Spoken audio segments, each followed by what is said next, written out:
Were you prepared for the success, especially of your first single when it came out? Were you prepared for how well it was received and how big before your album even came out?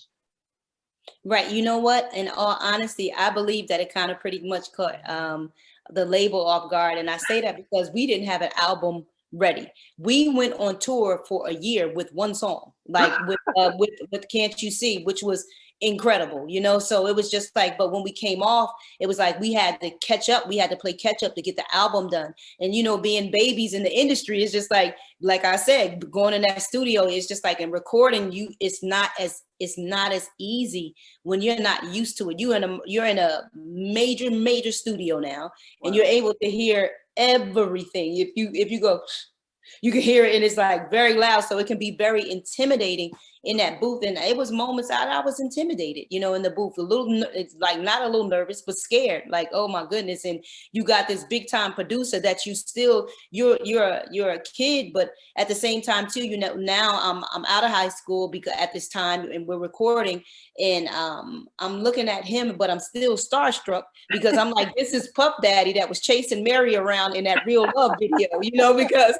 that's what I remember about him. He chasing her around. He chasing around Big Les, I should say, in the video. So it's just like, you know, I'm still looking at that like this is Puff Daddy. And so it's just like you were fearful because you want to sound good in front of him.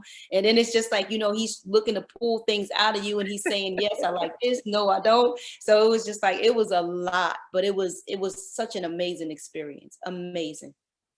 Did you write before you, because when you were in the studio back in the day, did you learn how to write, or were you just mainly focused on singing? You know what? As an artist back then, I didn't know anything about singing. Now, you know, I was a writer, like as far as like I like writing stories when I was younger. But for the most part, other than that, no, I knew nothing about. I just wanted to sing. I didn't. Okay. I want to sing. That's it. And you know, and as I grew in the industry, I learned about writing. You know, I learned about how important it was, and like to really sit down and like, wow, like I can write a song. Because I never thought that I never was interested in that. And then too, I wasn't confident enough to write when I started learning about it. But now it's just like, you know, thank God, you know, I got it. I got it. I thank him for gracing me with it. It is such a beautiful thing to be able to write about what's on the inside of you, you know, and to express your feelings, and not only for just yourself, but to be able to write that for someone else. Yeah. I mean, I interviewed Mike and Slim last week from 112. Nice. And they were talking about, you know, how, you know, they were in the biggest, you guys were part of the biggest label at the time, you know, Bad Boy, you know, anything that came out was turned to gold, platinum, gold, it didn't matter what you guys did. Did you find that being a lot of pressure, or did you just enjoy the moment, or were you able to think, okay, what was it like in that 96, 97 when everything Bad Boy touched was just magic? You know what? It was, I'm not gonna say it was pressure at first. I think the pressure came like kind of when you leave Bad Boy, you know, because upon leaving the label and not being on the label anymore, because of what you have done in the past and the things that have been created and has been so huge and so beautiful and so big, you can find yourself comparing, you can find yourself battling with the old you that you were, and sometimes it can stifle you, because that's what happened to me at one point. I was so stifled and I was afraid to go forward, and I had to contend with myself. So I'm fighting with myself, you know, because of what it is that I've done, opposed to just being me. And remembering that Bad Boy didn't make me, they didn't create me. It was God who did it. It wasn't Total who did it, who created Pamela Long. It was, you know, so it was just like, I had to learn how to stop fighting myself, stop trying to contend with what I did, and just be who I am. And that was one of the hardest things to do. So it was after, not being in the mix thereof, because we were working with the hottest producers. So it's just like, you just like, all right, we got to come with it. So you know that they're looking to make it happen. They're not going to make it be anything less than that. But when you're by yourself, you know, sometimes because you lose your identity, you know, you can lose it. I lost mine, you know, because I became Pam, quote, unquote, from Total. and my name is Pamela Long. That's not who I am. It's a part of my life. It's a part of my history. I'm grateful for it. And I will always be grateful. But I had to remember who I am. I had to come to a place where I start to know who I am, because I was so lost up in that, Pam from Total, Pam from Total, Pam from Total. I'm Pamela Long, I'm Judy's baby, as I would always, I'm Judy's baby. I'm Judy Long's baby. That's who I am. So that's when the pressure hit.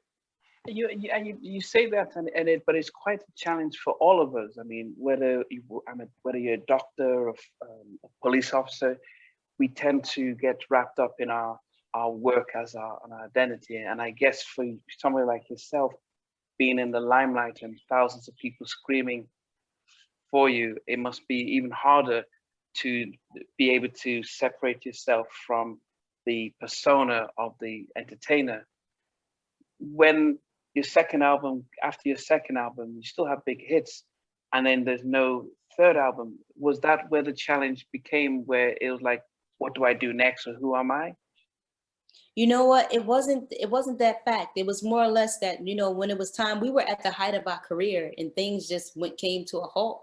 And it was pretty much, like I can't speak for the other ladies, but I can speak for myself when I say it was just so much going on the inside of me. I lost the essence of who I was, and upon me losing self, it's just like, man, listen, I'm looking in the mirror and I'm kind of looking at myself like, who am I? And it's just like, my mom, I'll never forget, my mom was like one of the major parts of my life that helped to change me. And it's, I'm not going to say that it was right away, because it wasn't, but it was just like, it hit hard when my mom said to me one day, my mom being that she was my best friend, she said to me, she was just like, I love you, but I don't like you. Wow. And it was like, it hit like a ton of bricks. She was always in my corner, and she still was in my corner after she said that, but she kept it so real with me to the point where she was just like, I didn't raise you like this. And it was more or less of what I had become. It's just like, sometimes you become so arrogant, you can be very prideful, and the world don't see it, but those that know you the best, they know, and it's just like, and then if you really look at yourself, pretty much, and so it was just like so much going on from that standpoint. But it's just like, I thank God that my life changed. He changed my entire life, and I'm grateful and I'm thankful. I'm still pushing forward. Don't get me wrong. There have been things that I have gone through since I have been saved, gave my life to the Lord. It was a lot of mistakes that I've made. I hit my head on so many how can I say it? I hit my head up against so many walls by my own fault. It was just because I was being hard-headed, disobedient, didn't want to listen to God, didn't want to submit, but still thought that I could rock out and be this Christian woman that I was pronouncing to the world. And it was just like, God was like, okay, since I see that you don't want to change, I'm going to pull the rug from under your life.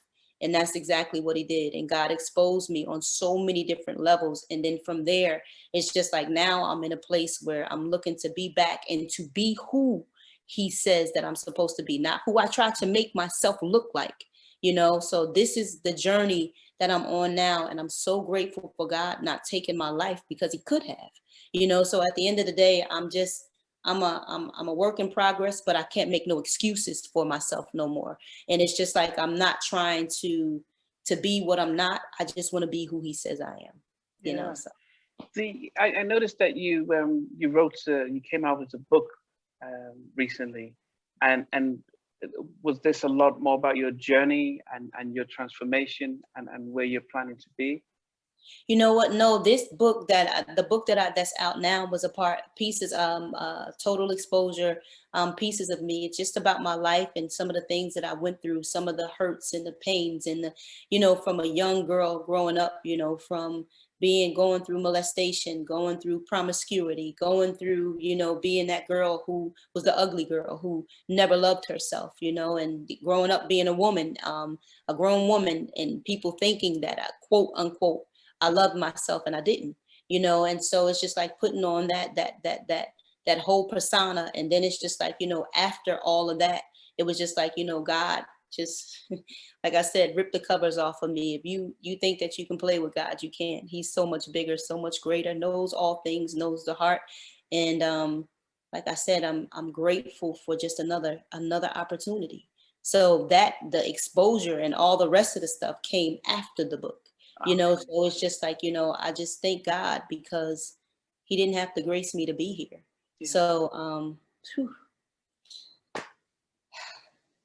Choke me up a little bit, because it's like when you think about it, when you think about where you could have been, when you think about playing in trying to play a role with God, especially when it comes to Christianity and playing in the church, and to know that God was gracious enough to give me another opportunity. I'm grateful. Yeah.